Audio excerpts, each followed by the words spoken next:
All right, welcome everyone to this panel. My name is Peter Harrigan. I'll be the chair for this session. I'm a first-year doctoral student studying medieval philosophy.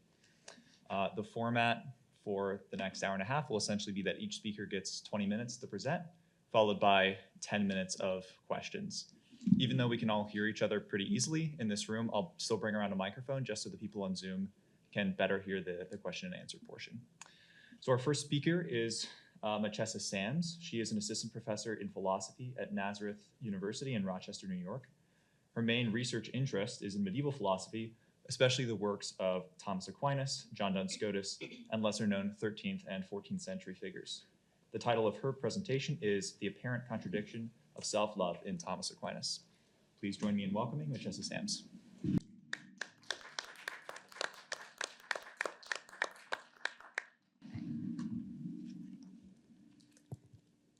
Today, we often hear people discuss the importance of self-love. Usually, such discussions revolve around the need for self-compassion and self-care. For our own well-being, mental, spiritual, and physical, we need to focus on loving ourselves, we are told. While the marketing and increased social awareness of self-love is arguably recent in American society, philosophers and theologians have long encouraged self-love, or at least a certain type of self-love, albeit one centered around cultivation of inner character rather than enjoyment of simple material comforts. Thomas Aquinas is one such thinker. In fact, Aquinas devotes several questions of his Summa and commentary on the sentences to self-love. Here I will explore what Aquinas tells us about the nature and practice of self-love by focusing on understanding the apparent contradiction of self-love found in his texts, but also in many of our own thoughts. This contradiction is that it is easiest for me to love myself. It is much easier than loving other people. And that it is also most difficult for me to love myself. It is much easier to love other people. What do we mean when we say this? Why do we assume that self-love is easy and natural in some sense, but also something that takes much effort and practice to achieve, or grace to receive? Indeed, so much that involves more than what it takes to love others. Based on the texts of Aquinas, I suggest that the apparent contradiction of self-love arises due to two main causes. First, there is a disparity between self-knowledge and knowledge of others, where one takes oneself to be other than what or who one is, despite the fact that one is closest to oneself. Secondly, there is what I would call the parallel paradox of proximity. That is, just as one's closest friends and family members are easiest to love, so too are they the most challenging of people to love. Who has not grown irritated by a loved one's offhanded comment, but would shrug off this same comment if said by someone else? Who has not cried and worried intensely over the bad health habits or irrational life choices of a loved one, while refusing to intervene in the life of a stranger with the same habits or imprudence? Proximity or closeness presents a particular challenge because then one cannot so easily be ignorant of the adverse effects of conflicting desires and people's overall character. Moreover, because of one's deep care and intense affection for them, one is more motivated to see them happy in the fullest sense, which requires calling them to a higher standard of goodness than those whom one loves less. Let us begin by considering the context in which Aquinas' account of self-love arise and the various types of love. Aquinas notes that there are four main Latin words for love: amor, dilexio, caritas, and amicitia. Amor is the broadest term for love. It most closely resembles the English word love because it applies to both love as an action, such as a deed or act of the will, and love as a passion or feeling.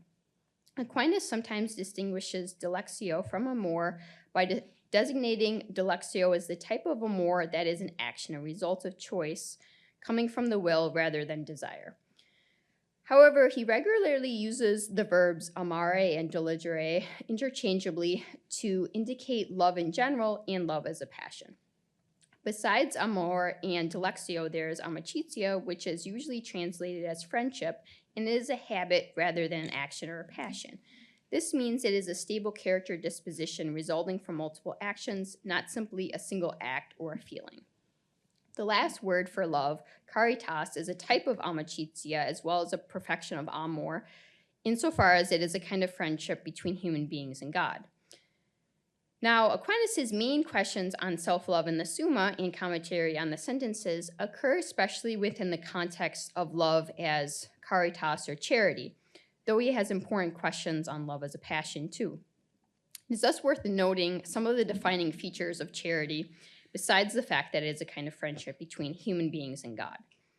One of these features is that charity is an infused virtue, excellence of the soul, in which God adds something to the human will to guide a person's action toward the good. Aquinas bases his account of charity on the love commandments found in the Bible, namely that one should love God with all one's heart, soul, and mind, and that one should love one's neighbor as oneself. As these commandments imply, another of the defining features of charity is a certain order within one's loves. In his commentary on the sentences and the Summa, Aquinas is consistent that there are 4 objects of charity: God, our own souls, our neighbors, and our own bodies. But while one is required to love all of them out of charity, one is not to love all of them in the same respect. There is a hierarchy concerning which one should prioritize based on their goodness. Aquinas emphasizes that God should be loved most of all because of his goodness and the goodness that he provides to human beings.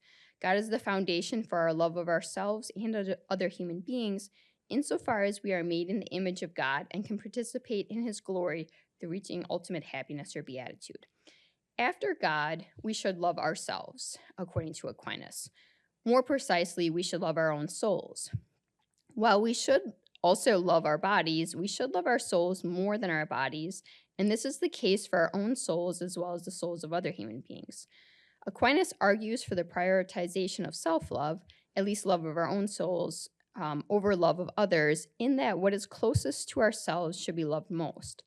Just as closer neighbors should also be loved more in the sense of their closeness to us in relationship and in virtue, so too we should love ourselves more than other people.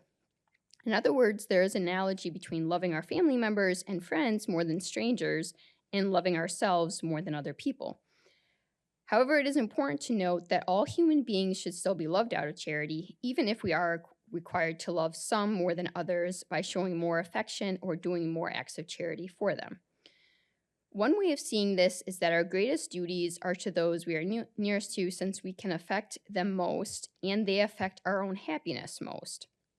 But we still have a duty to love all human beings because they were created by God and are called to share in ultimate happiness with him as well. With this background in Aquinas' account of charity and the order of charity, let me turn now to self-love as a form of charity. As Aquinas recognizes, people mean various things when they talk about self-love.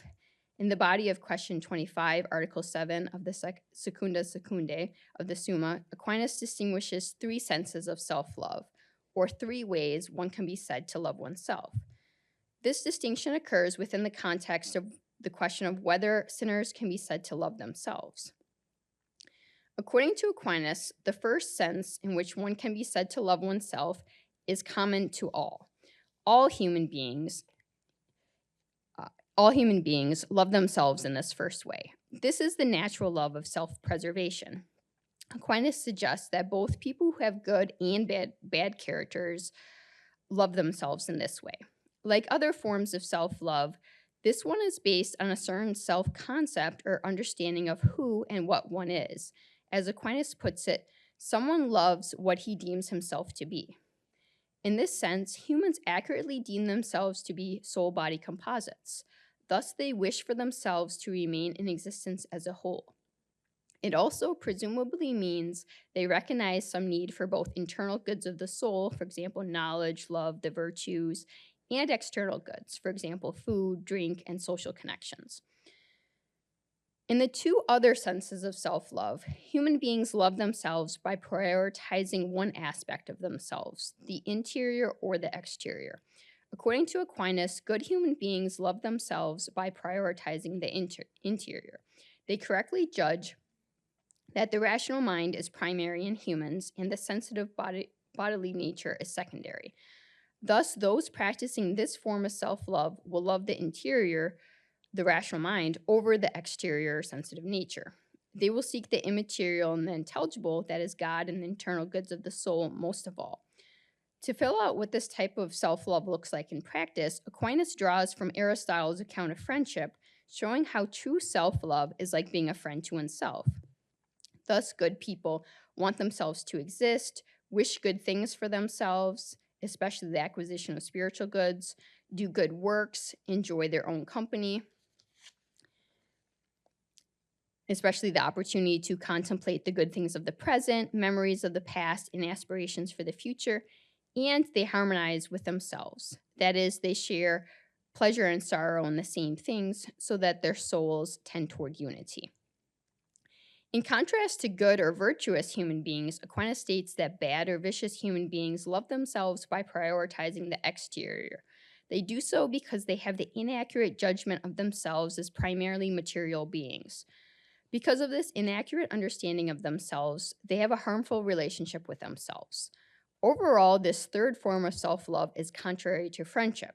It involves people who do not desire spiritual goods, nor do good works. They do not enjoy their own company, finding the present state of things bad, and hate thinking of the past or future as they are overcome by a gnawing conscience. Aquinas clarifies that this third sense of self-love is not really self-love. It only appears to be so. While bad or vicious human beings may still have some real sense of self-love in that the first sense of self-love as the natural desire for self-preservation is not completely destroyed, even this sense of self-preservation is distorted and minimized. For bad or vicious human beings do not wish to preserve the integrity of the interior human being. In other words, they neglect the rational soul, which is central to the existence of human beings as soul-body composites. Such neglect is not only to fail to love the soul fully or properly, rather it is to fail to love oneself, since the body and soul are so closely united. There is thus the real danger of improperly loving the body or one's material nature by identifying it with one's very self. Aquinas notes that one consequence of this is the possibility of apprehending death as a good when one suffers from unhappiness and pain. Elsewhere, Aquinas makes clear that this third form of self-love is really a form of self-hatred, and thus, properly speaking, sinners do not love themselves but hate themselves. In question 29, Article 4 of the Prima Secundae of this Summa, Aquinas admits that people cannot absolutely hate themselves because it is a basic principle of action that people are motivated to act by wanting for themselves what is good in some respect. Nevertheless, people can hate themselves in some respect. And a main way in which people can be said to hate themselves is by loving themselves primarily in their material and sensitive nature, thinking that this is really what they are. Here again, self-love is linked to self-knowledge, or rather, self-hatred is linked to ignorance of oneself. Aquinas connects the possession of false beliefs with inordinate desires. Beliefs very much shape one's desires. He claims that self-hatred is really an inordinate desire for a temporal good, which leads to contempt for God. Broadly speaking, this inordinate desire or love for the exterior human being over the interior human being takes three forms: concupiscence of the animal, concupiscence of the eyes, and pride. Concupiscence of the animal involves being immoderate in pursuing the necessities of survival, such as going to the excess in food, drink, or sex. This often results in bodily harm and health problems. Thus, it is not a real love of one's body. However, it is also not a real love of one's soul, as it focuses on gaining these material goods over developing the virtue of moderation. It seeks care of the body over care of the soul, even though it leads to the well-being of neither body nor soul. In contrast to concupiscence of the animal, concupiscence of the eyes involves being immoderate in one's pursuit of knowledge. This is curiosity gone wrong. Instead of seeking knowledge and wisdom of human and divine things, one seeks sensory distractions. This is a failure of self-love because it neglects the development of one's specific potential as a person, as a being with a mind or intellect, not merely sensory powers. Additionally, like with concupiscence of the animal, concupiscence of the eyes implies a misapprehension of what the self is. It assumes that the human being is not so different from other animals because it limits one to achieving what is available through the senses alone. The third type of inordinate love Aquinas calls pride. It is the inordinate desire for excellence, a type of ambition that drives one towards social status and a good reputation. Here, too, people often lack true understanding of themselves and deem themselves to be other than who and what they are. Even if they do not limit themselves to simple, sensible appetites, they prefer the praises of other human beings over the love of self and God. From these three types of inordinate love, then, one can see how self-hatred is tied to a kind of ignorance, possession of false beliefs, or a lack of self-knowledge. Also, it illustrates why self-love is particularly challenging. People generally struggle to have healthy habits, i.e., to avoid concupiscence of the animal. They get easily distracted and are prone to sensation seeking, i.e., prone to concupiscence of the eyes, and they tend to value social success and the opinions of other people over the truth about themselves. That is, they are prideful. This points to the pole within the apparent contradiction of self-love, in which it is especially difficult to love oneself. It also suggests how self-love can be more arduous than love of others, as people have duties to themselves that they do not have to others. Individuals are responsible for taking care of their own health, focusing their attention, and controlling their ambition for social status. To some extent, these duties can also extend to one's family members, friends, and even neighbors, but they belong to individuals most of all as they pertain to their own thoughts and actions. Thus, self-love is especially difficult because it requires avoiding self-hatred and cultivating a care of self based on the development of the virtues. Put another way, it requires loving oneself in the second sense as a virtuous person would, rather than the third sense as a vicious person would. The way in which self-love is easy can be in two ways, though. In one way, it can be the very tendency towards self-hatred, which philosophers and people today tend to associate with selfishness, because people seek what they think is best for themselves without regard to others. In a second way, it can be the natural sense of self-preservation that humans have, and that seems especially strong in children or in those who do not have a stable character yet, since they are not as strong in their tendencies toward other forms of self-love, either that of the good and the virtuous or that of the bad and vicious person. This natural sense of self-preservation appears to wane or be transformed with maturity. Aquinas suggests it is lessened with a movement toward self-hatred, and it appears to transform with a movement toward virtuous self-love, since one comes to preserve oneself as a soul-body composite by in fact prioritizing the soul, not merely equally loving soul and body. True balance, harmony, and self-love is found in tilting toward the soul. Here is where Aquinas' view of self-love differs from most modern views of self-love. For even when they do not emphasize the body over the soul or value the body alone, they emphasize merely appreciating both soul and body, not the need to love the soul over the body. Progress in knowledge of ourselves is needed for progress in love of ourselves, today as always. Unfortunately, despite being closest to ourselves, we are not most aware of ourselves. Aquinas admits throughout his works that self-awareness is not easy to come by. We cannot introspect ourselves in a clear or direct manner. Perhaps this is another way in which one can see self-love as grounded in charity, a love of God most foundationally, and a love given by him, not created by us alone, for we need a guide toward truth and goodness from outside of ourselves. Thus, while Aquinas helps us see that a difference in self-knowledge leads to a difference in self-love, a person with greater self-awareness will have greater self-love, and a person with a false understanding of self will lack self-love or have self-hatred. This is not to say that having self-love is merely difficult because it is difficult to have self-awareness, or in particular because it is difficult to have awareness of oneself as primarily a rational being rather than a purely material being. This, of course, is a true difficulty, especially given dominant modern conceptions of the self. However, it is not self-awareness as such, but a certain type of self-awareness that ultimately gives rise to the contradiction of self-love, I would argue. Part of the reason for this is that self-awareness as such does not pertain any more or less to me than it does to other people. The basic awareness of myself as a soul-body unity is an awareness of human nature as such, not about me individually, but only about me as a human being.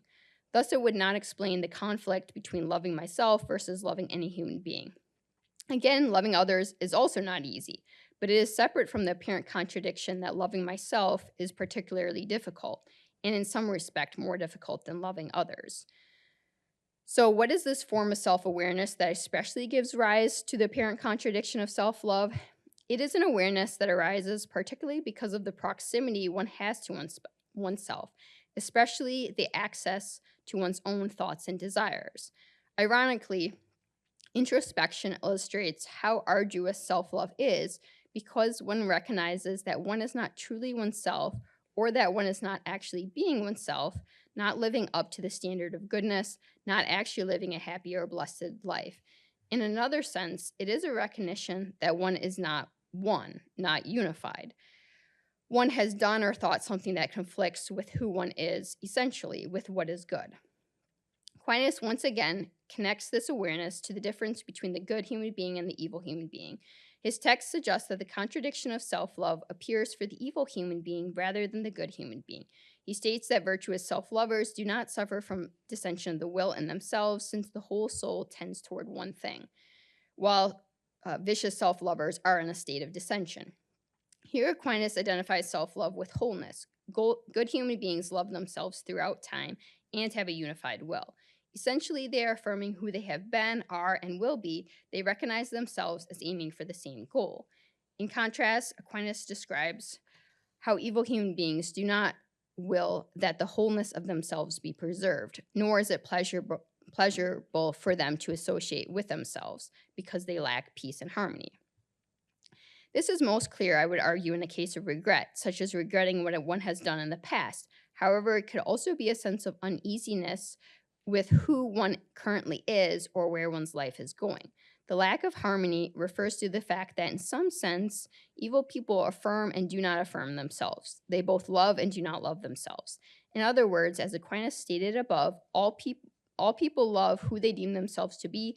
There is a natural love that people have toward themselves, just as there is a natural desire toward existence and what at least appears to be good.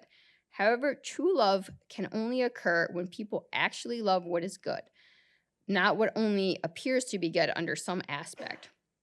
Otherwise, it is not whole love, it is only partial. This partial love opens up a division and can explain why self-love is particularly difficult.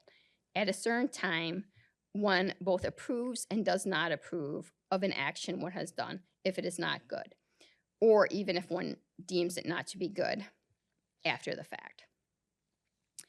In closing, we can notice several reasons why the apparent contradiction of self-love arises based on a Thomistic perspective. There's not only the general difficulty of achieving virtue and thus love, but also the special difficulty of self-knowledge and the proximity we have to ourselves. People can find it easier to forgive others than themselves. They can tend to see another person's fault as not part of the person's essence. While being so close to themselves, they cannot as easily separate the act from their own identity.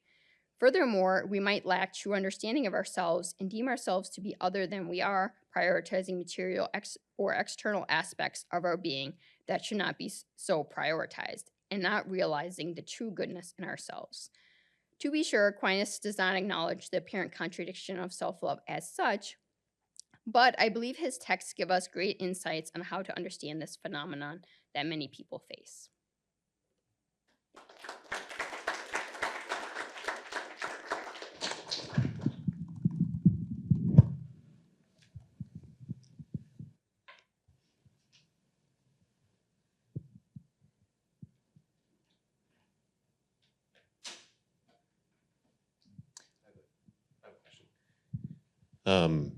That was a really wonderful paper, and I think that when we talk about the difficulties of self-love, like there are going to be different personality types, right, that have different challenges, and so it seemed like one of the focuses of yours was a personality of just kind of this self-awareness of one's own imperfection, and that can make it difficult because of the proximity. We have access to our inner thoughts, and we don't see those thoughts in other people, right? But there's also kind of the self-delusion that, someone who's so blind to their own faults and more readily picks up upon the faults of others. So I'm wondering, that type of personality, do you think that there's something kind of a different story to be told about how that person can grow in self-love? Someone who's basically they're so close to their own thoughts that they can't really look them square in the face, right? Like that's so close you can't read a piece of paper almost, right? Whereas it's easier to look around us and find vice and sin. So I don't know, how does that challenge fit into this story? I think that there's a similar solution for both types of personality types. So the personality type that looks within and says, "Oh, I'm just so imperfect because I'm so aware of like my thoughts and my shortcomings," versus the person who has this delusion of themselves being better than they are.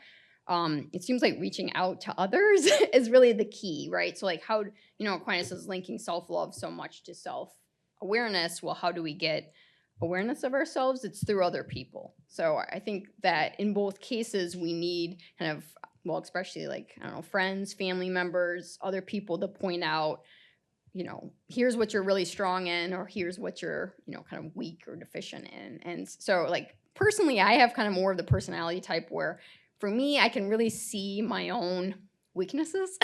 Like I kind of feel like I'm very tough on myself, and I kind of need friends and family members to actually point out what's good in me. Like I often give the example of like, say you're applying for a job and you have to consider your strengths and your weaknesses. Well, I could have a list of 20 weaknesses, but I might not have very many strengths up there. Whereas someone might have the opposite issue. They might have all these strengths, but they don't have any weaknesses, right? So I think in both cases, it's helpful to turn to other people who can kind of point those things out to you. Yeah.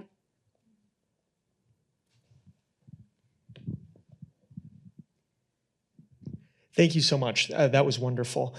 You pointed out about 2/3 of the way through ways in which modern approaches to self-love seem to fail to emphasize the needs of the soul over the needs of the body, right?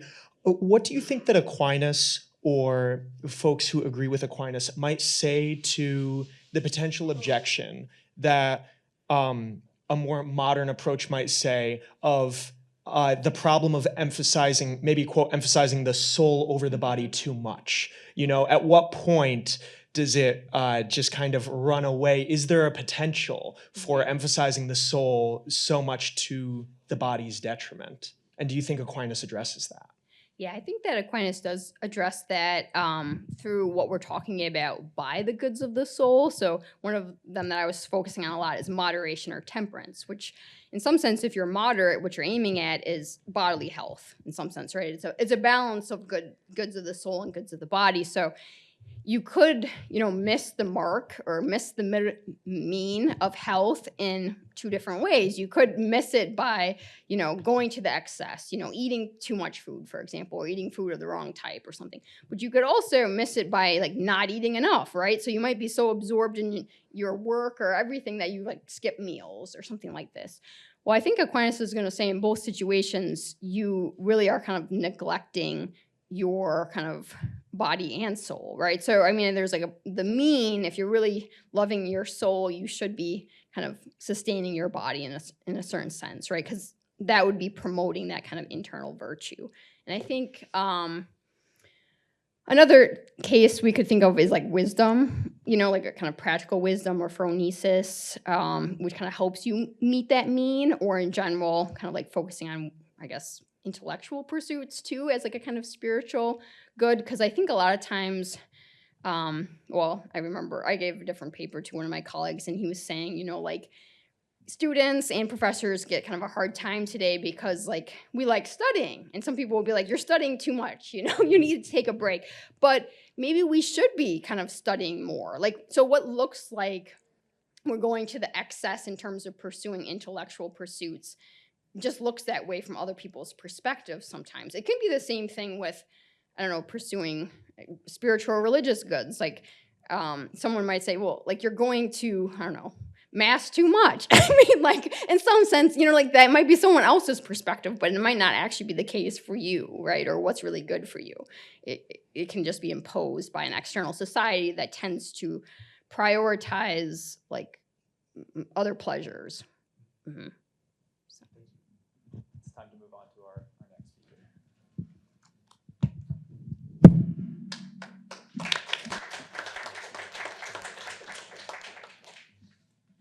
I do have some handouts.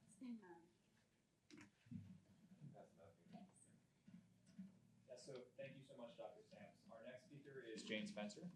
Jane is a PhD student of philosophy at the Catholic University of America. Her research interests include Aquinas' theories of love and friendship and Aristotelian philosophical psychology. Her talk today is titled, Is Self-Perfection Self-Enclosed?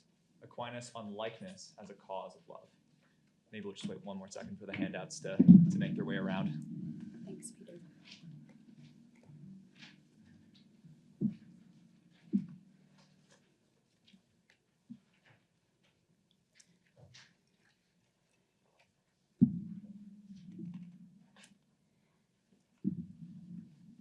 All right, thank you so much for passing those out. Good morning. Thomists are kept busy arguing about what's often called the problem of love. If the final object of the will is one's own happiness, how is it possible to love someone else for his sake? The trouble is, Aquinas says that a person's final end is what makes anything desirable to him. We read in Prima Secundae, question 1, that, quote, man must, of necessity, desire all that he desires for the last end, end quote. The last end, Aquinas explains, is like the prime mover. It motivates all our heart's desires. That's well and good, but Aquinas also says in question 6 of the Prima Pars that this last end is one's own happiness or perfection. Quote, everything seeks after its own perfection, suam perfectionem, end quote. It seems then that we're backed into an ugly corner. Anything we can love, be it sunny weather, ravioli, truth, or a dear person, is lovable not for its own sake, but rather as an ingredient in our own happiness. A friend might seem to want good things for his friends, but like the witch in Hansel and Gretel, he's really just fattening them up for his own consumption. Critics conclude that Aquinas' theory of love is hopelessly selfish. Underlying the problem of love, it seems to me, is a problem of likeness. Aquinas outlines 2 kinds of likeness that each cause a different aspect of love, and at first glance, it's not clear how they fit together. And in fact, they seem not to fit together at all. The first kind of likeness is between 2 things that share some quality. It's supposed to cause love of friendship or the love of someone for his own sake. The second kind of likeness is between potency and act, and it causes love of concupiscence, or the love that something with the potential for a perfection has for that perfection. And I should clarify that the word concupiscence, as it's used here, is a term of art. So it doesn't necessarily have to do with desires for like food or sexual relations. It's referring broadly to any love that refers a perfective act to like some needy potency. So the difficulty then is this: since a person's end is his own perfection, concupiscence likeness would seem to consume all his attention, leaving no room for friendship likeness. Why on earth, as he strives upward towards the act that will perfect him, would he look over his shoulder and care that someone else shared some quality? And if his own final end motivates all his desires, it seems that he can't look over his shoulder. At the end of the day, it's his act that matters. His own perfection is the prime mover of his own appetite. Enough of explaining the problem. I hope it's kind of clear how it stands. In what follows, I'll suggest a solution that has to do with the relation between these 2 kinds of likeness. And I'll argue that concupiscence likeness depends on friendship likeness, and this dependence is one way of saving Aquinas' account of love from the critique of selfishness. So let's begin with an example to clarify what concupiscence likeness is. 4-year-old Alice is full of needs. She sees her mother as comfort and protection. She sees older children on the playground as exemplars of ways that she can learn to play. She sees candy as being for her. Aquinas explains in text 1 that you have on your sheet that the kind of likeness motivating Alice is between one thing in potency, and another thing in act. Alice is like her older playmate Julie because Alice is potentially on the monkey bars, while Julie is actually up there. Alice is like her mother because Alice is potentially a woman, while her mother is actually a woman. She is like Candy, sort of, because she has the potency for a nutrition actually in the candy. In each of these examples, the likeness relation is between two members, one in potency and the other in act. But this two-membered relation is not the end of the story. A bit later in text 1, Aquinas describes concupiscence likeness as being between a potency and its act, actum ipsum.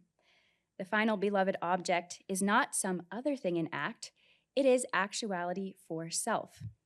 When Alice loves Julie, she really loves the act of swinging, and she loves it for Alice.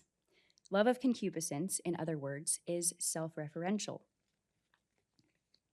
Here the problem of love emerges. Is the beloved only a means for the lover's own good?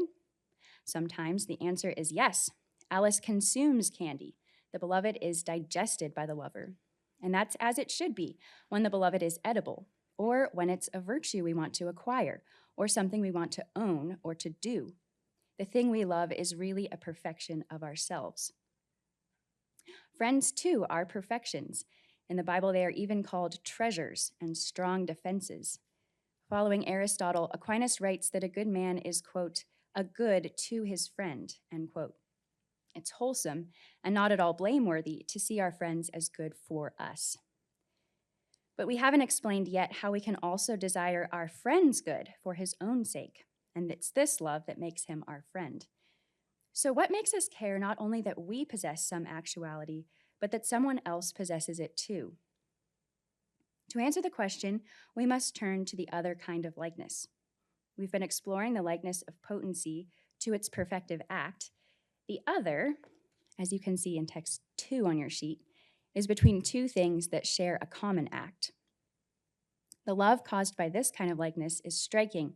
The lover sees in the shared quality the very self of his friend, adopts him as his own self, and desires goods for him as he desires them for himself.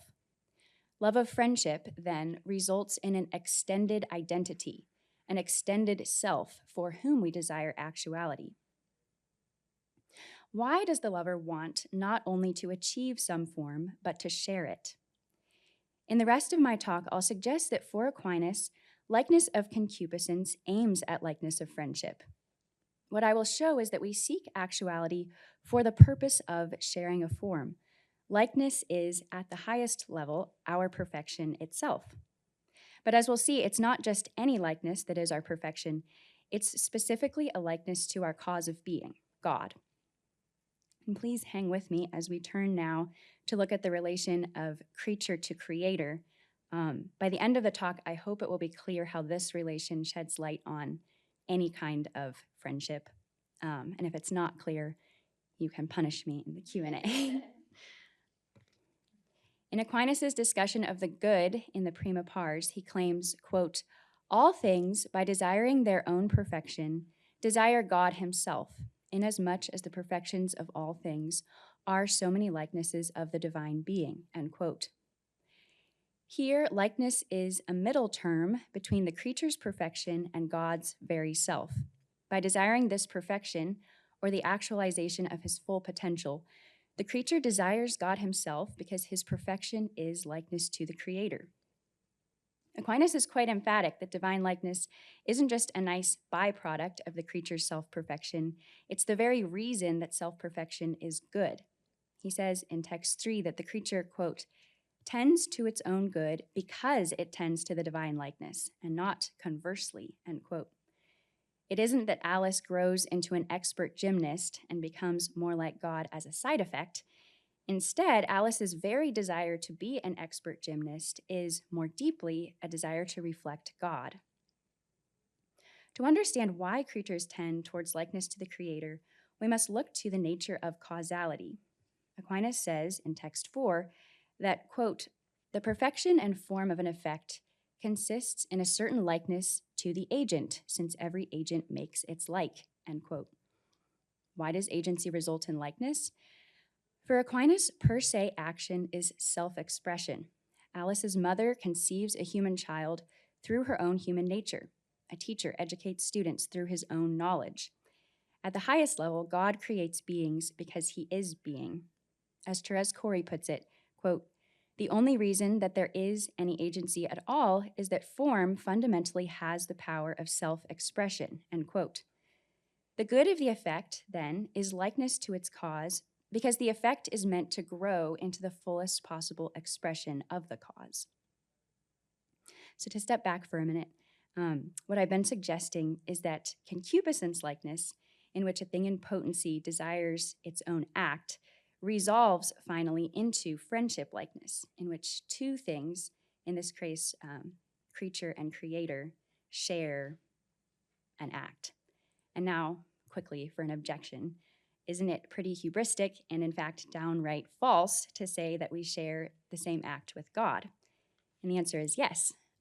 It's true that a creature's likeness to God will never even nearly be the likeness of a shared form, because God's being transcends creaturely being.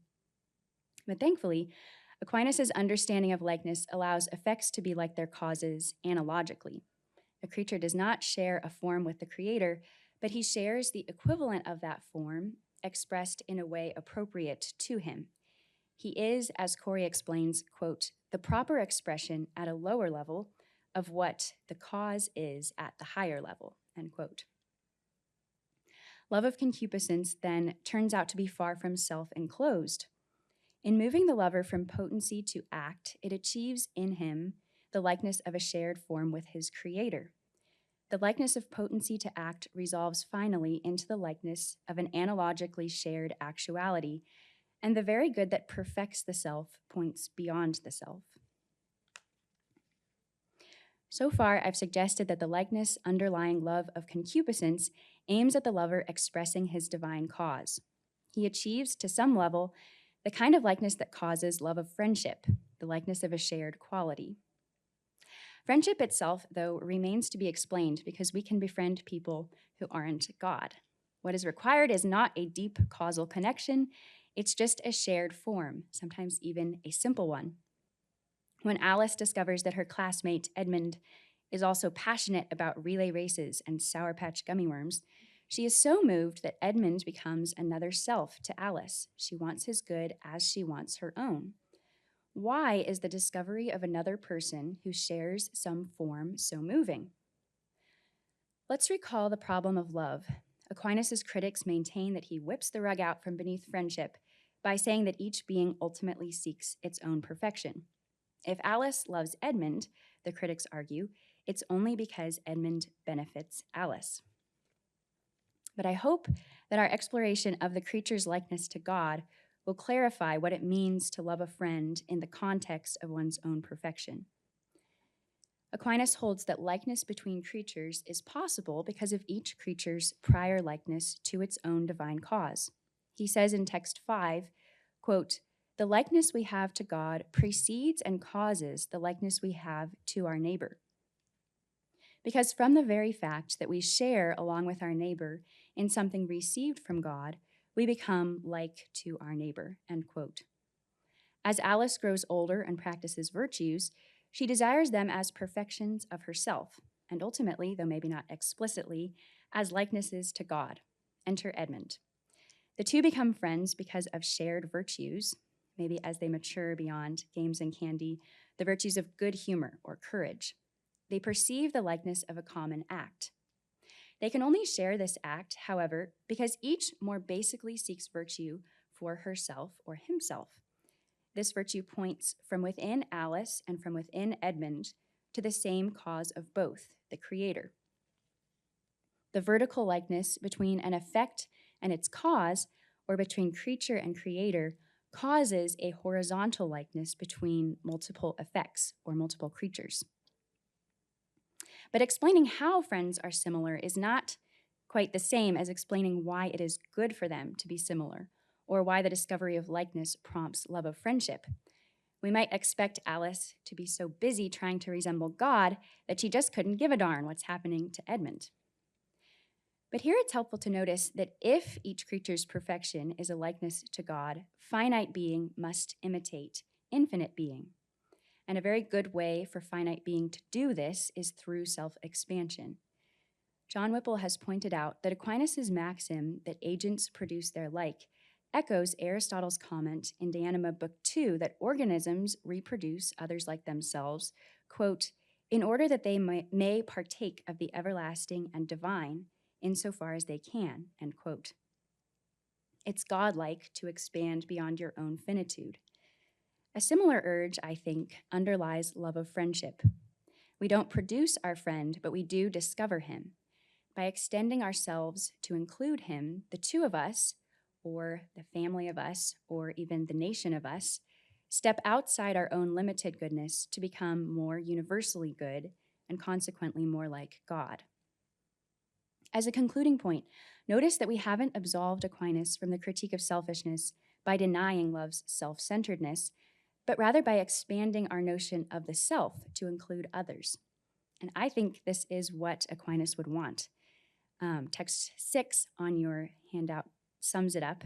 An objector has just argued that since nature is self-centered, the lover can't ultimately tend towards something other than himself. And Aquinas answers, quote, nature's operation is self-centered, and notice that he doesn't at all deny this, not merely as to what is singular, but much more as to what is common, end quote. On this way of viewing it, we love others not by being selfless, but by realizing that we are part of a broader self, a common self. And it's participation in this common self that makes us more like God. So to sum up, I began my talk by describing the problem of love. If a person's final end is his own perfection, how is it possible for him to care about the perfection of another person or to love that person for his own sake? And I've examined the two kinds of likeness underlying love of concupiscence and love of friendship to argue that they are in good keeping with each other. The likeness of potency for its act resolves finally into the likeness of a shared form with the Creator. And since this Creator is universally good, becoming like him involves self-expansion through loving other creatures for their own sake. So the problem of love need not trap us into choosing between friendship and ultimate happiness. A relief indeed. Thank you.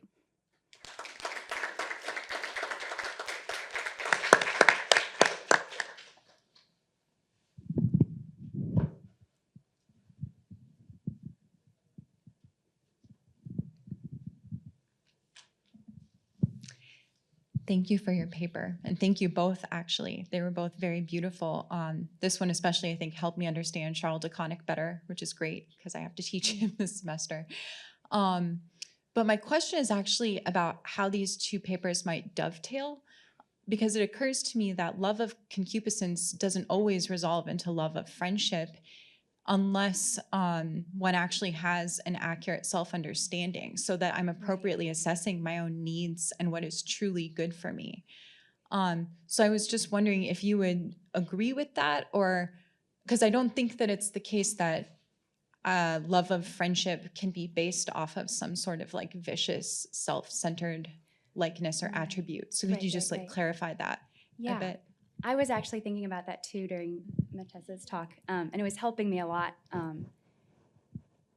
clarify. Like when people normally use like the word selfishness as a derogatory thing, what they're meaning is like you want more things for yourself, and what they're specifically kind of meaning is like you want the kinds of things for yourself that can't be shared with other people. Like you want all the candy, you want all the toys, you want all the honor. Right, and those are goods. But I thought what Machessa's talk brought out nicely is that those aren't even perfective of us if we're wanting them in the wrong way. So it's actually a kind of self-hatred that would cut us off from being part of the common good. Is that kind of getting to your... Yeah. That's what I was thinking. Not any likeness leads to love of friendship. Yeah, thank you. Yeah, that was helpful for me too. Thanks for your talk. I was wondering what you would say to someone who might have the following dissatisfaction with this view. something like this. We start out with the worry that another person might be, our concern for others might be seeing them as mere means to our ends or something like that. But now we've got the view that our concern for others is just seeing them as part of ourselves or something like that. And I'm imagining someone who says, far from being better, this is worse. We just made the selfishness go all the way down or something like that. Well, Or that's what some people say. They're know, like, what this about, is literally the worst ever. It's a solution that literally embeds the problem into. So what's your read on the force of that kind of worry? What's the strongest way of articulating it, do you think? Or is it something that you think you yourself are worried about, or that a Thomist needs to say something about? Yeah, I'm going to say something first, which might not solve your question, and if not, please push back. But I noticed, so the phrase that Aquinas, following Aristotle, uses is, the friend is another self. And so I have a friend named Katie.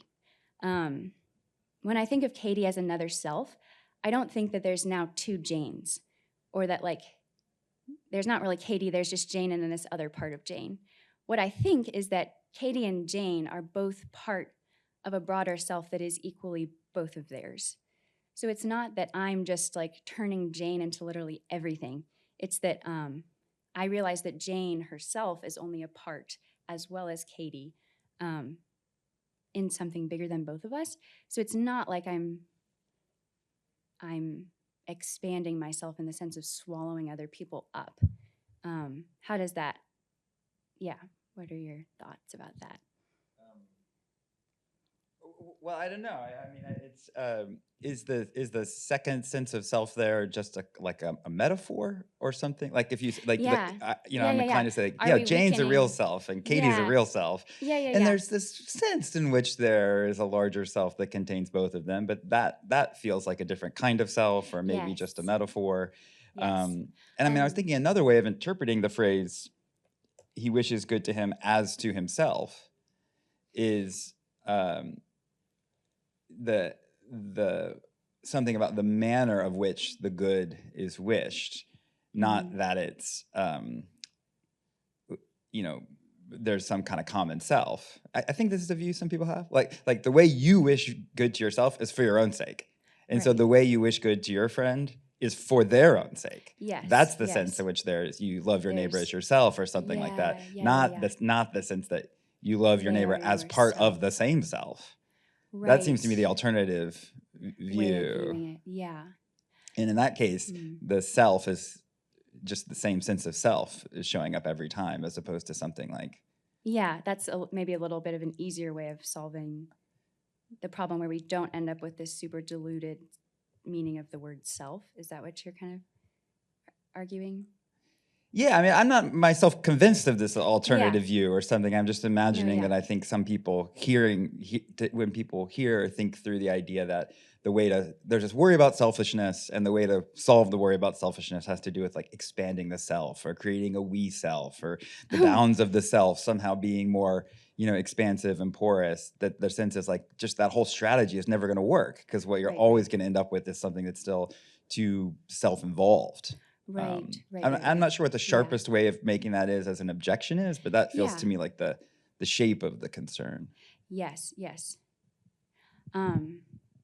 So this metaphoric use of the word self is also something that haunts me as I'm working on this. I worry that at some level you've like totally destroyed what it even means to be a self, but I don't actually think that holds. And we can talk about it if you disagree, but I think the primary meaning of self always does have to be like me, a substance, an individual.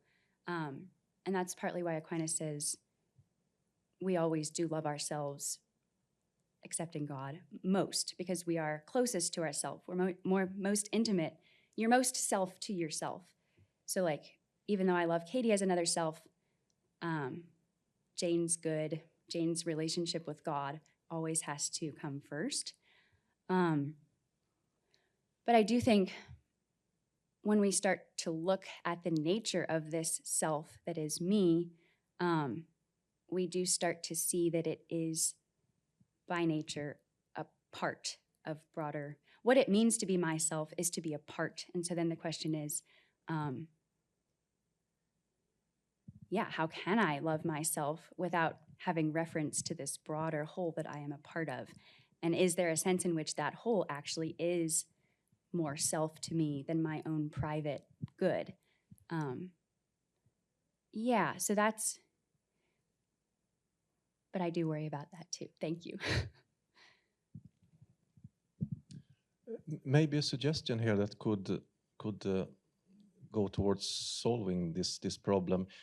If instead of thinking in terms of self, if you think in terms of an analogical notion of unity. So the reason why Aquinas says that we love ourselves, we should love ourselves more than others, is because we are most united to ourselves. I constitute a substantial unity with myself. But if you take unity to be an analogical notion, then you also have unity of similitude. So we are united to each other through the similitude of having the same human form. And then we can widen it even more. We are united to other beings in terms of having being and so on. So there's a similitude in that sense. And if you say that, well, love is based on unity, but there are different kinds of unity. And then you can love others not as part of yourself, but as being united with yourself. And since unity is the principle of love, you love what you're united to. You can love others as united to you, but not as being you, not as being part of yourself, but being related to yourself in this analogical way in terms of unity, a certain degree of kind of unity. I don't know what you think about that. That's very helpful. Thank you. When I was practicing this talk, one of my friends asked, "So what is a self?" And I was like, "Oh, I don't know." And I think maybe it does, like self could be seen as kind of paralleling the notion of unity. So thank you. I would like to think more about that. Yeah.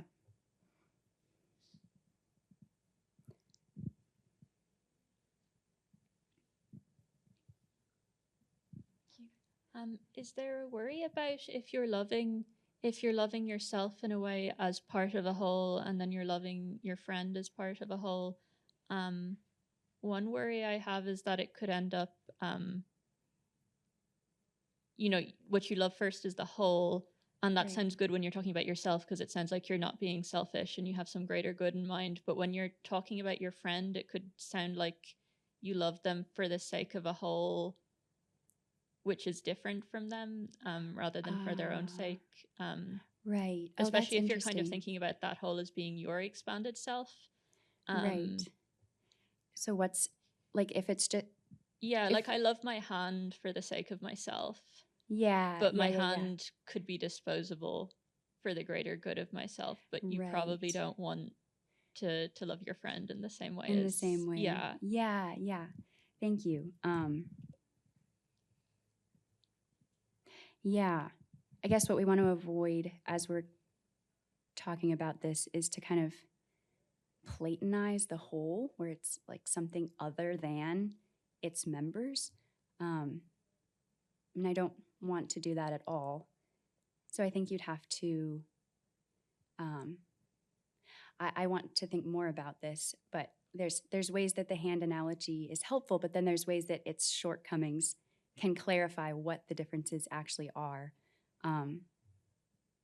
So yeah, I guess my answer is that I need to think more about it, but also like when I have a unity with Katie, it's very important that there's not like some whole that is Katie and my friendship, and that's other than me and Katie.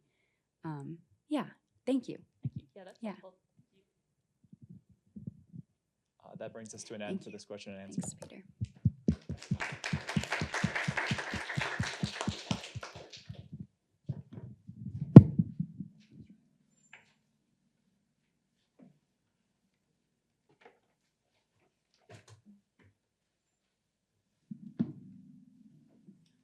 Our final speaker for today is Dr. Ogle. He is the John and Daria Berry Postdoctoral Fellow in the program for research on religion and urban civil society at the University of Pennsylvania. He holds a PhD and MTS in moral theology from the University of Notre Dame, as well as a BA in philosophy from George Fox University. His research explores the nature of human action, practical reason, and moral responsibility, with a focus on the ethical thought of Thomas Aquinas and its modern reception. He has published articles in the Journal of the Society of Christian Ethics and the Scottish Journal of Theology, and is currently completing a manuscript entitled The Problem of Moral Mistakes, a Thomistic Analysis. His presentation today is entitled Loving the Good for Its Own Sake, Thomistic Eudaimonism Reconsidered. Please join me in welcoming Dr. Ogle. Thank you. And there is a handout that I'll be using and referring to throughout. So go ahead and get one if you haven't already, or maybe someone could help pass them around. And I'm grateful to get to follow up Jane Spencer's presentation, because my talk will continue the debate about egoism and eudaimonism. And so it's a longer paper than I'll have time to read today. And so what I'm going to do is read the introduction and part one, which is kind of the exposition of Aquinas on justice, charity, and happiness. And then I'll kind of briefly summarize, if I have time, some of the main claims of parts 2 and 3. But you have that handout to draw from as I'm working through that. A central question in contemporary debates about eudaimonism is whether a fundamental orientation toward one's own perfection as a rational agent is compatible with a genuine commitment to benevolence toward others. If every action originates from a self-regarding desire to live a good human life, to what extent can someone will the good of another person for that person's own sake, and not simply as a means to attaining eudaimonia? Many contemporary ethicists find the basic eudaimonist claim that I can only be committed to the welfare of others insofar as I view this commitment as also being good for me, to be unacceptably egoistic. Although these critics acknowledge that eudaimonism need not entail the crude instrumentalization of others, they nevertheless deem it objectionable on the grounds that it renders benevolent concern for others conditional upon the contribution it makes to my own life being well lived. As the philosopher Micah Lott puts it, there comes a point when others have dropped out of my justification, but my own good remains to explain why I am right to care about and respect others, end quote.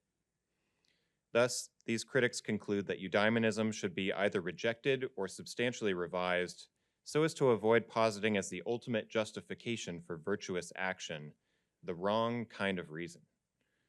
That is, we ought to be concerned about respecting others, not because of how such concern contributes to our own flourishing, but simply because of those others' own intrinsic goodness, which renders them deserving of our respect and concern.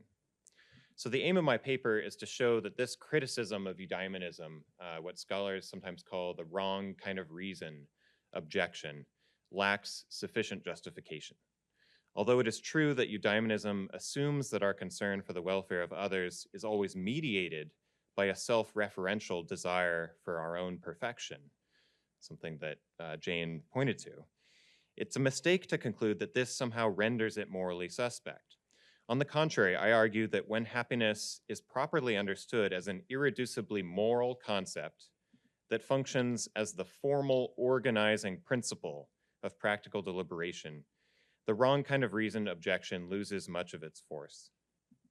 In advancing this argument, I draw especially upon the thought of Thomas Aquinas, whose integration of a robust account of the other regarding virtues, especially justice and charity, into his eudaimonistic ethical theory has recently come under scrutiny by a number of religious ethicists. So without undertaking to justify Thomistic eudaimonism in its entirety, I argue that its account of moral motivation can be successfully defended against this particular objection, which has had such a profound influence on the contemporary debate. So the argument of the paper proceeds in 3 parts. In part 1, which I'll read today, I examine how Aquinas seeks to reconcile his eudaimonistic commitments with a profound conception of self-transcendence that he thinks characterizes the life and activity of the virtuous agent.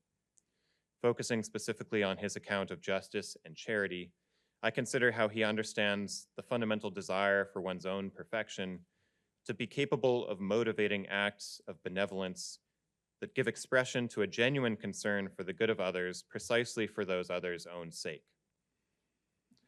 In part 2, I go on to discuss the critical reception of this account by some contemporary religious ethicists. In particular, I examine how the wrong kind of reason objection informs the judgment of a number of them that Thomistic Eudaimonism and Eudaimonism more generally ought to be either rejected or substantially revised. And I give special attention to Jennifer Hurt's recent work, in which she develops an account of what she calls ecstatic or goodness prior Eudaimonism, precisely in order to escape the force of this objection. And then finally, in part 3 of the paper, I draw upon recent work in Thomistic and Neo-Aristotelian ethics to show how Thomistic Eudaimonism can be defended against the objection.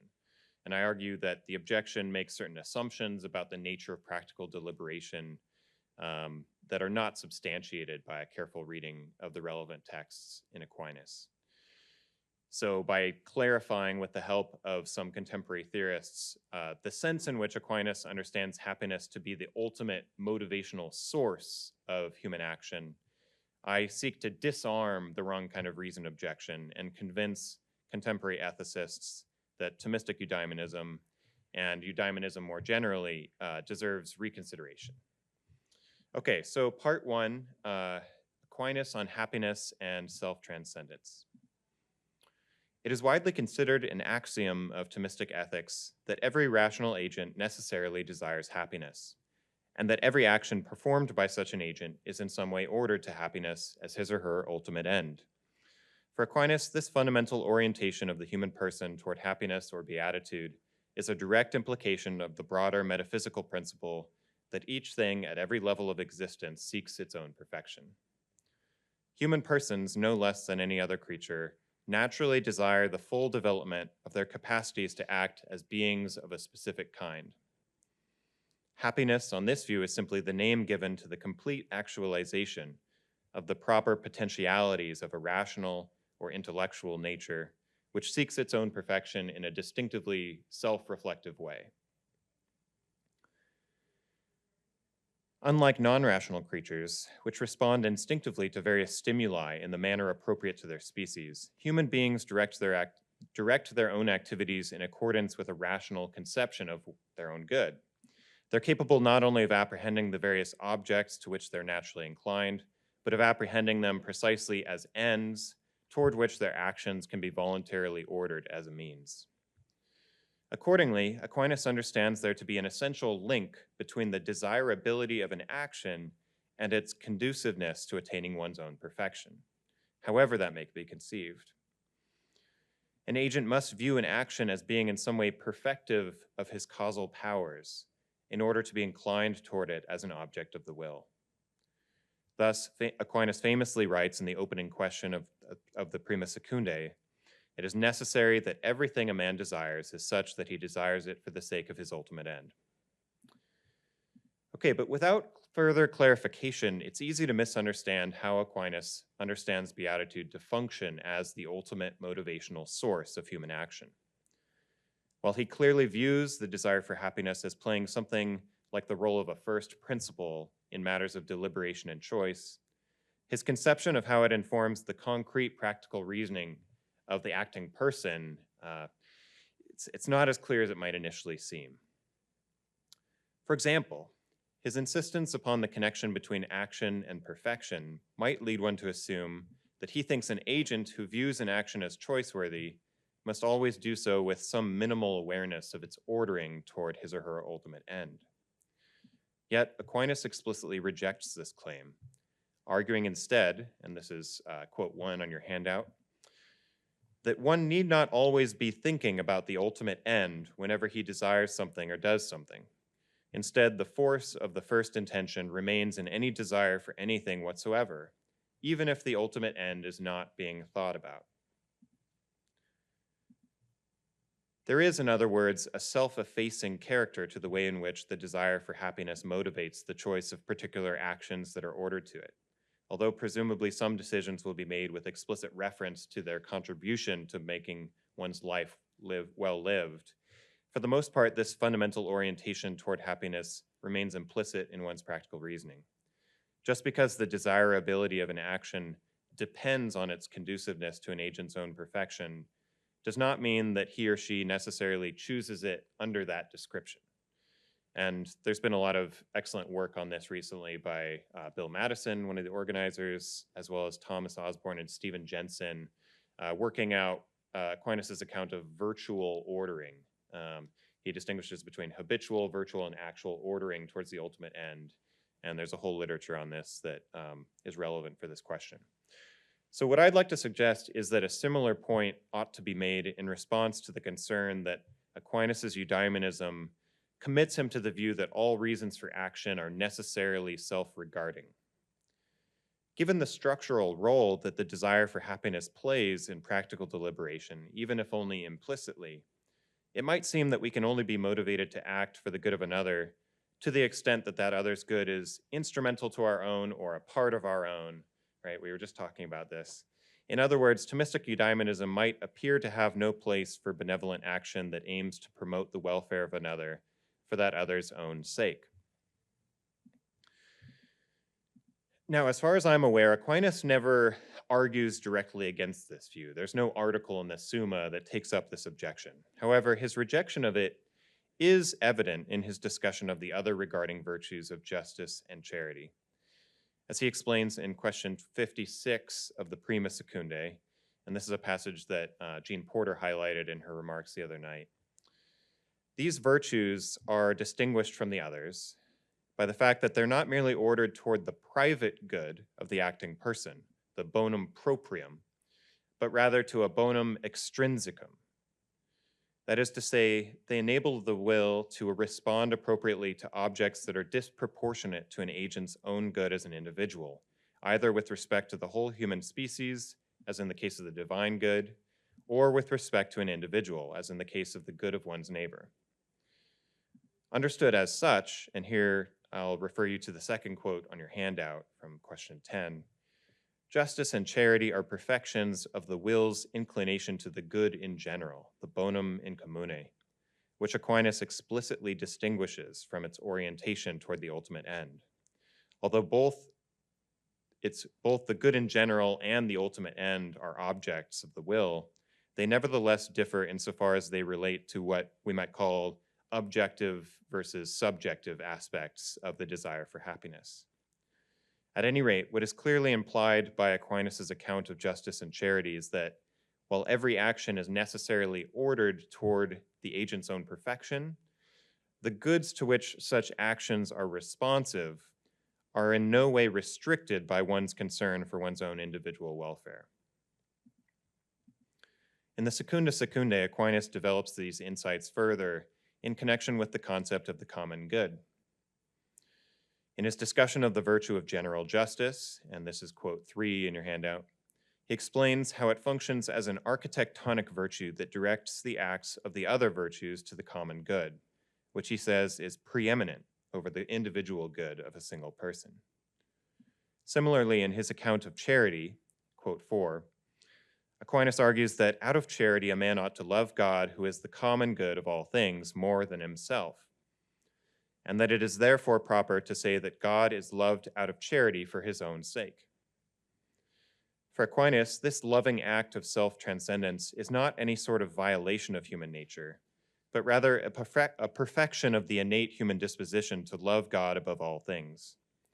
As he explains earlier on in the Summa, it is natural for human beings, and indeed for every other kind of creature, to love their own private good for the sake of the common good of the whole universe, which is God.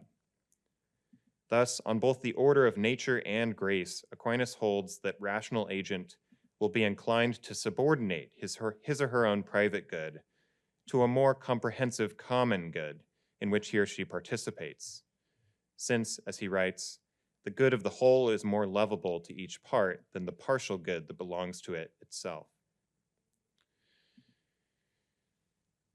Although we lack the time to examine Aquinas' account of the common good in detail, it's important to guard against a common misunderstanding of how it informs his discussion of justice and charity. It's sometimes suggested that a virtuous agent's subordination of his own private good to the common good should be understood as an elevated form of self-love that results from the inclusion of other persons into one's own self-conception. I'm so glad we had this conversation, right? So we can really get at this issue. So, for example, in a recent article on self-transcendence in Aquinas' Ethics, Jennifer Frey argues, quote, "To achieve self-transcendence in love for others is not a form of selflessness or forgetting the self. Rather, it involves transcending a more enclosed mode of selfhood for the sake of a higher, more expansive mode of selfhood," end quote. On this view, then, virtuous self-transcendence or self-expansion is best explained not in terms of any sort of transition from self-concern to other concern, but rather in terms of the erasure of any real distinction between the two categories, or a complete overlap of the two categories. As she goes on to say, such love is neither self-regarding nor other-regarding rather than self-regarding, because the regard for the self now necessarily includes regard for the other, end quote. So despite the text that Jane kind of put in front of us, and I'm kind of thinking through maybe a more nuanced position I want to develop as I work towards publishing this paper, I think that this view doesn't fully understand what Aquinas is doing when he appeals to the common good's priority over the private good of the individual. While the kind of self-transcendence that Frey describes has much to commend it, and often does characterize some of our deepest friendships, I don't think it fully captures the distinctive reorientation of the will that is implied in Aquinas' account of the other regarding virtues. A crucial text in this regard can be found in question 26 of Aquinas' treatise on charity, where he asks whether God is to be loved out of charity more than oneself. This is quote 5 in your handout. In response to the objection that each thing is loved to the extent that it is one's own good, Aquinas clarifies that, quote, "Each part loves the good of the whole insofar as it is appropriate for itself, not in such a way that it refers the good of the whole back to itself, but rather in a way that it refers itself back to the good of the whole." What I take Aquinas to be saying here is that it is not by any sort of identification of the common good with one's private good, but rather by the prioritization of the former over the latter that an agent becomes capable of genuine benevolence. So the problem with the expanded self view that I'm seeing is that any concern I might have for the welfare of others ultimately derives not from love of them for their own sake, but rather from the fact that I regard their good as in some way part of my own. For Aquinas, on the other hand, I think it's crucial that the will is naturally capable of transcending its initial orientation toward my own private good, so as to incline not simply to what I view as good for me, but to what I consider good as such. So to insist that every human action is necessarily ordered toward happiness does nothing to exclude the possibility of acting benevolently toward another for that other's own sake. On the contrary, Aquinas' account of justice and charity suggests that the perfective activity of a virtuous agent will consist precisely in establishing and preserving an appropriate relationship between oneself and a more comprehensive whole that is inclusive of the welfare of other persons. All right, so I think, do I have 2 minutes left for the presentation part? Okay. So here's part 2 and 3, right? So in part 2, I kind of look at 3 different prominent religious ethicists, each articulating a similar objection, right? That making our concern for others conditional upon how that concern conduces to our own flourishing, that there's something fundamentally egoistic about that that is problematic. And Jennifer Hertz's account is particularly interesting because she draws upon recent work in neo-Aristotelian moral philosophy and distinguishes between what she calls welfare prior eudaimonism, which is kind of organized by kind of the systematic pursuit of our own good, right? And I think Aquinas is a welfare prior eudaimonist of some sort. And versus the ecstatic or goodness prior eudaimonism that isn't ordered kind of towards what's good for me, but simply what would be good or excellent for a human being as such. Okay, so it's a more impersonal form of thinking about one's own perfection. And so I kind of work through these different theories, showing how they all share this similar concern. And then in part 3 of the paper, I kind of offer some thoughts about how when they speak about concern for others being conditional upon our own orientation towards perfection, how it's helpful to draw a distinction between different kinds of conditionality, and how it seems like a lot of the times the conditionality they're concerned with assumes a certain picture of how happiness functions as a final end, an overarching final end that doesn't correspond to what Aquinas actually says. It's a very kind of, I think a part of it is that it's not a determinate entity that one kind of imagines apart from already being formed by the virtues.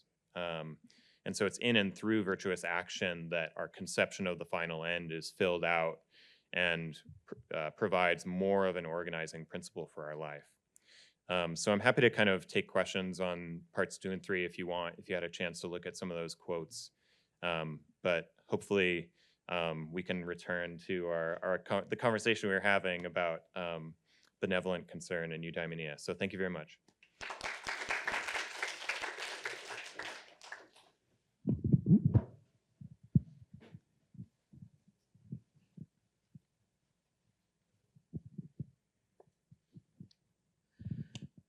Thanks, Nick. This is great. I'm going to kind of zoom out for a second, and I can sort of anticipate the beginning of an answer, but I just want to hear what you have to say about this. So I'm imagining someone listening to all this and thinking, okay, fine, you've sort of solved the problem that you set out to solve, but thinking about this from the perspective, a theological perspective, and the standpoint of Christian morality, isn't that what Christ calls us to, is actually to transcend all of this and to have an other regarding ethic? I'm thinking of, older works that predate some of the secondary literature here, like Andres Nygren and Agape and Eros, and, or ethics that draw on a kind of a kenotic Christology, that Christ, gave up what he was entitled to, and that's the kind of love that we should model. And so to say that this isn't profoundly Christian enough. What kind of, is there a kind of eudaimonism that can even begin to capture that, and an objection that would say you can't? I'm just wondering what you would say in response to that. Yeah, I don't think Christ, in even sacrificing himself on the cross for us, kind of, that there was some kind of fundamental rejection of a desire for happiness, a desire to kind of act, be perfected in his mission, right? Some would argue that, right? There's been recent literature like that. But really, I mean, the basis of my response to that would be like, what does it mean to be a creature? What does it mean to act out of a specific form that is inclined towards particular goods and kind of seeks its own perfection, right? Like, I think there's just kind of that fundamental Aristotelian core that is going to be at the basis of any response, and how even like other regarding reasons, and I get at this in part 3, it's like, how do those reasons, like, the good of my next door neighbor whose car broke down, and like, why should I care? Like, why should I spend my time, giving them a ride to work or something, when it's entirely doesn't really contribute to my life, even my family's life, benefiting from it, right? It's like, in order for that reason to kind of grab hold of one, right, there has to be kind of this sense of what does it mean to live a good human life, and those considerations, right? Like, there are many reasons out there. There are many like ends to pursue. Those that I find motivating are always like, the question of why they're motivating depends upon just my own self-conception of like, what does a good human life look like? And so yeah, that's my just brief answer, but we can keep at it. Yeah. So my question is about your critique of the what you call the self-expansive understanding of the common good. And the question is, if you go the route you're suggesting, do you introduce the possibility of an opposition between the common good and the private good? Because if the private good is somehow included within the common good, which I think would be basically the self-expansive view of the common good, there can't be an opposition there. And the issue with positing an opposition would be, how then would you maintain that in every action we are seeking our own happiness, which, you know, is you've mentioned, is, I mean, which I think is kind of a fundamental principle of Thomas's ethics. So that would be the question. So yeah, it's a good question, and I think you're right to kind of want to clarify that there is no fundamental opposition between the private good and the common good, even though at times the private good needs to be sacrificed for the sake of the common good, right? In terms of, like, in the political common good, the individual, you know, fights in war and sacrifices themselves, right? But it's not proper in instances like that. We maybe shouldn't speak of the private good itself being sacrificed, but the person in their ordering to the common good being sacrificing themselves. So I think that, again, I would appeal to this distinction between, like, objective and subjective components or aspects of happiness, and how when we speak about the ultimate end, right, like, the ultimate end is this subjective concept of, like, practical reasoning, the starting point for all deliberation about what to do. And the ultimate end is that principle from which we reason from. And I think that Aquinas thinks that that principle is always going to be self-referential, self-regarding, and tied somehow to the private good of the individual. Whereas objectively, kind of the goods to which that person is responding, you know, ideally, if they're virtuous, will prioritize the needs of the common good over simply a kind of selfish perspective that's focused only on their private good. So I would try to work it out, appealing to that kind of distinction. And I'm still not, like, fully satisfied, I think, with the way that I articulate in the paper. So I want to hear more from someone and others maybe who've thought more about the common good than I have, how this can work out, because it's a concept that Aquinas applies analogically in a lot of different contexts, and so there's different aspects of it that come out in those different treatments that I haven't fully grappled with.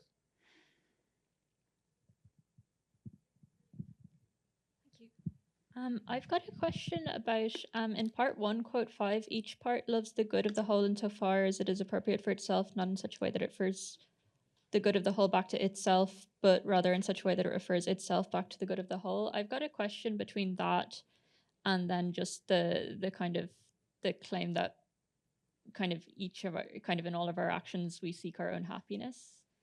Like that's kind of the ultimate end of our actions, because there it kind of seems like you're saying, oh, the ultimate end of my actions is the common good, and it happens that by pursuing my own happiness, where my own happiness is construed in a very moralized way, it so happens that that's kind of this means to this ultimate end of pursuing the common good. But the way he says it there, it sounds like what comes first is loving the whole, and then as a result of your own happiness, if you understand that in a particular way, aligning with the good of the whole, you pursue that. Was that a clear question? It just seems to me like there's a tension between the two. Yeah, I don't know if this will resolve your your concern, but I mean, what he's going to say is that the ultimate end is one's own perfection, right? Your own perfection as an individual, but as a rational agent, right? A rational agent whose will is ordered toward the good as such, right? The good in general, that is an expansive notion of goodness, right? So not simply goods that are part of or instrumental to my own good, but potentially even the common good, in which everything is kind of finds its proper relation. And so the ultimate end is my own perfection as a rational agent. The actions that I view as desirable, as perfective of me, if I'm virtuous, will be actions that are directed towards the common good. And that's a distinct kind of ordering than kind of the subjective motivational ordering towards the ultimate end. That's the kind of claim I'm trying to make, and that I'm also trying to, clarify in the paper. That brings us to the end of our time for today's session. Let's thank all of our speakers one more time.